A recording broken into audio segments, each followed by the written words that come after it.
My earliest memory is my mother's voice telling me that if I found a bird feather on the ground, it was my father's attempt at communication. At my age, I didn't understand if it was because my last name was Bird or because the holiest birds flocked around the gates of heaven and a descending feather was just his invitation for me to join him. I never understood. But all the years and all the times that I put on my hawk eyes and looked for every bird feather I could find, I never heard my father's voice. And he never heard mine.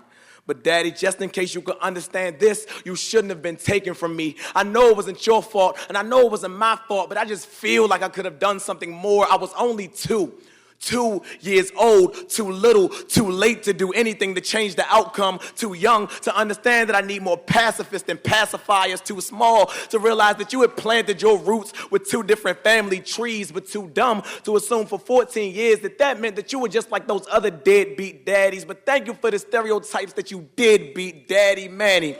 They told me I got my ability to question the world from your Y chromosome. So Daddy, have my ignorant assumptions tarnished your medal of honor? Daddy, did you let me keep my mother's last name because you knew I would need to fly to see you again? I would have answered these questions by myself, but I was only 2.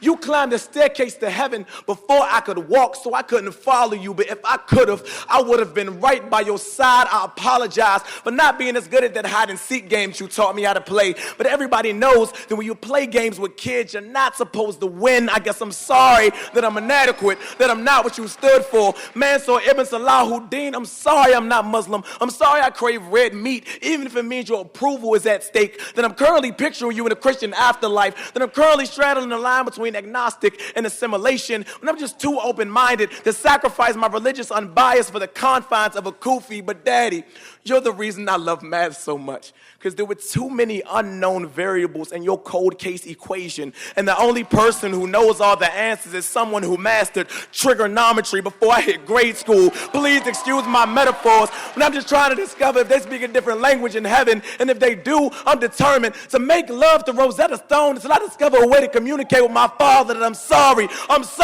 lo siento, je suis désolé, es tu mir leid, English, Spanish, French, German, sign language, Anna Asif, everything for him. I just want a father to help me picture my future, but all I can picture is your picture in that obituary. I just want you to be here, to be insecure with me. I want to be secure in society. I don't want your social security. I want to be in your bare arms with my asthmatic lungs have me coughing.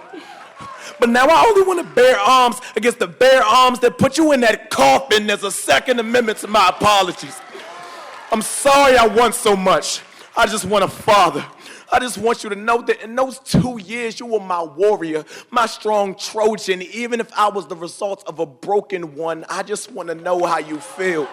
So Daddy, if you can, please respond. But excuse me if I'm not waiting by the phone, because I'm running out of places to find bird feathers, and I refuse to stay grounded any longer.